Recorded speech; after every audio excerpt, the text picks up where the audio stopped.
Dragi prvaci, danas vam pokazujemo šta drugarstvo nije i kako zapravo drugarstvo izgleda. Jao, ne znam moj zadatak. Kako to ne znaš, to je baš lako.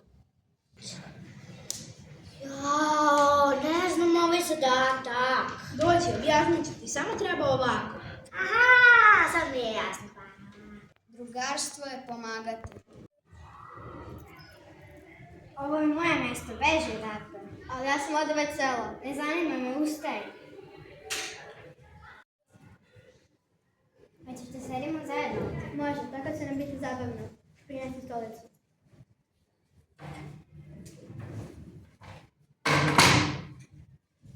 Dogovoreno, ovo je naše mjesto. Drugarstvo je dobro.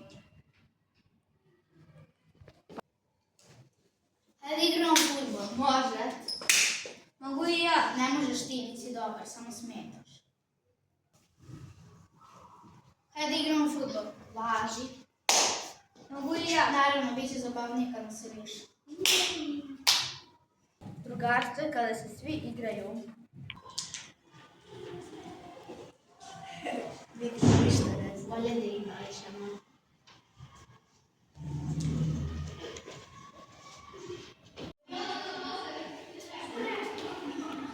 Ćao, kako se zoveš? Sanja. Hajde s nama, pokazat ćemo ti dvorište i gdje se igramo. Hvala vam.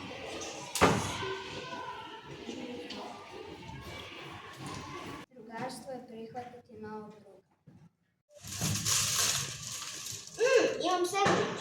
Evo, Luci, hvala za tebe. Hvala. A ja? Ja nisam ponovno. Ti se snađi sam. Ovo je samo za nas. Imam sandvič, a vi? Ja imam keksiće. Pa ja ništa nisam ponovno. Nema veze, evo možemo svi ovo da podijelimo. Super, hvala ti. Drugarstvo je deliti. Da li hoćeš da budemo zajedno u sobi? Hoću. Da li mogu i ja sa vama? Imate slobodan krevet. Ne želim da budemo s tobom. Ali ja nemam sa kim da budem. Baš nas briga, nećemo da budemo s tobom.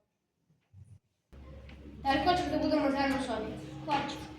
Da li mogu i ja sa vama? Imate slobodan krevet. Naravno, bit će zabavnije kad smo zajedno.